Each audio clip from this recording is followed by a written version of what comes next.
गोबाव बोसोरनि उनाव आं बे जायगायाव सफैदों फैथाराखैमोन दिनै बे माबानि धेकियाजुलि गुदि बर' थुनलाइ आफादनि जा सनाथि मायथाइ फोरबो खुंनाय दिनैनि बोसोरारि खुंनायाव आंखौ आलासि हिसाबै लिंना लाबोनायाव आरो आंबो फैनो साननानै दिनै फैनायनि जा खाबु मोनदों बे खाबु मोननायनि थाखाय आं गोसोआव इनायनो गोजोनदों आरो आंनि जा गोजोननायखौ गासैनोबो आङो रानलायनानै लादों।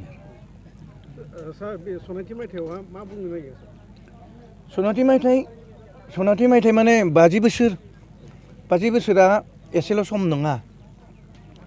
50 बोसोराव गोबां सम गोबां बोथोर बाबेनलाङो, गोबां माबा माबि जाथाय जालाङो, गोदान थासारि फैयो, गोजाम थासारि थाङो।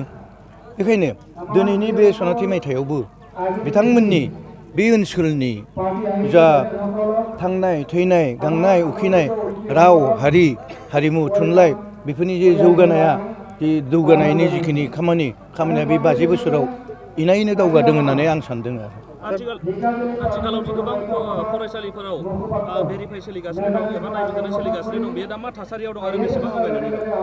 नंगौ जे जों मिथिनायाव बे थांनाय बोसोर 2021 थांनाय बोसोरनि जोंनि जुलाइ माहनिफ्राय जों बर' थुनलाइ आफादा गोबां खस्थ' खालामबोनो गोनां जादों।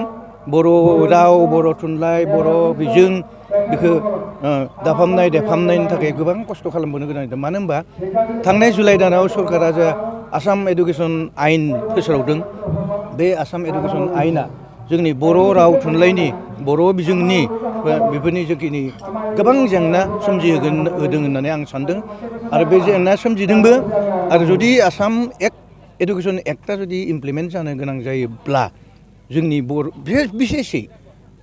बिसेसै आं बुंनो थांदों असमिया बा बर' बेल' नङा, गासै जिथुनाखि थलुवा जिथुनाखि राव थुनलाइनि जिथुनाखि बा मिडियामफोरा इनायनो हेम्पार गोलैगोन होननानै जों साननानै बे आसाम एडुकेसन एक्टनि जा बेरेखायै जों बायदिसिना खामानि मावदों आरो सरकारखौ दाबि खालामदों बे एडुकेसन एक्टखौ बिथांमोना दैखांनानै लानांगौ। सेपारेट डिरेक्टरा जि मोनबाय, नाथाय दिनैसिमबो बेयो जाफुंजायाखै बा मावफुंजायाखै, बेनि सोमोन्दै जोंनि सेपारेट डिरेक्टरखौथ' होबा जा बिनि मावख'गोरा जोंनि डिरेक्टरा थायो गुवाहाटियाव थानानै जोंनि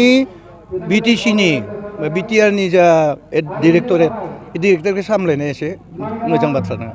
मर'भार दा जाय डिरेक्टरखौ होदों बिथाङा आइजो मानसि आरो जों खोनानायाव जों मिथिनायाव बिथांनि जा बाखि मावफुंनायनि जिथुनाखि बायदिसिना प्लेन पलिसिफोरखौ सकल जिथुनाखि आमुलाफोरा पसन्द खालामाखै आरो सहजग खालामनो सिमान जाया आरो बेनि मोनसे समस्या जानानै फैदों।